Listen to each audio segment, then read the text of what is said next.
दादांच्या बरोबर म्हणलं काय बोलावंच वाटायचं मला सारखं. 5 महिने झाले ना इकडे आलं. होय ना, भैयाची माझी झाली ती भेट मध्ये, फोनवरही बोलणं असते भैयाचं. हा, मग आता सध्याचं रुटीन काय आहे सध्या दिवसभर? काय नाही आपलं ते मोबाईलला गाणी ऐकायची थोडी, हा, करायचा, फिरायला जायचं थोडं. अच्छा, फिरायला जाता येते म्हणजे सगळं. होय होय होय होय. आणि ते बाकी तुमचं हृदयच बदललं आता, म्हणजे दुसऱ्याच माणसाचं हृदय तुमच्यामध्ये आलं, मग त्याच्यामध्ये आल्यानंतर काय तुमच्या विचार करण्याच्या, तुमच्या आठवणीमध्ये किंवा तुमच्या याच्यात काय बदल वाटतोय काय? नाही नाही काय नाही नाही ना? नाही काय. हो एकदम बेस्ट. म्हणजे फक्त हृदय म्हणजे फक्त यंत्र आहे. हो हो हो.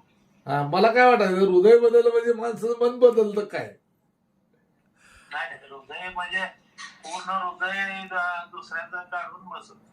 हा, तरीच मी तेच म्हणतोय ना, हृदयच बदललं ना. आपण म्हणतोय का माझ्या हृदयात असं तसं, पण ते आता हृदयच तुमचं बदललं. पण मला एवढा आनंद झाला की हे यशस्वी झालं, आणि तुम्हाला मी सांगतो तुम्ही अजून 20 वर्ष अतिशय यशस्वीपणे चांगलं खणखणीत काम करू शकता. होय होय. हा, मग मी माड्यामध्ये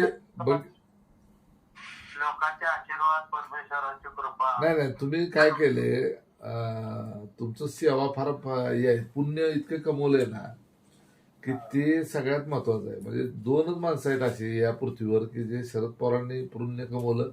किती आजार, किती अडचणी, परंतु त्यांना देवाचा आशीर्वाद एवढा आहे की त्यांना दीर्घायुष्य दिले.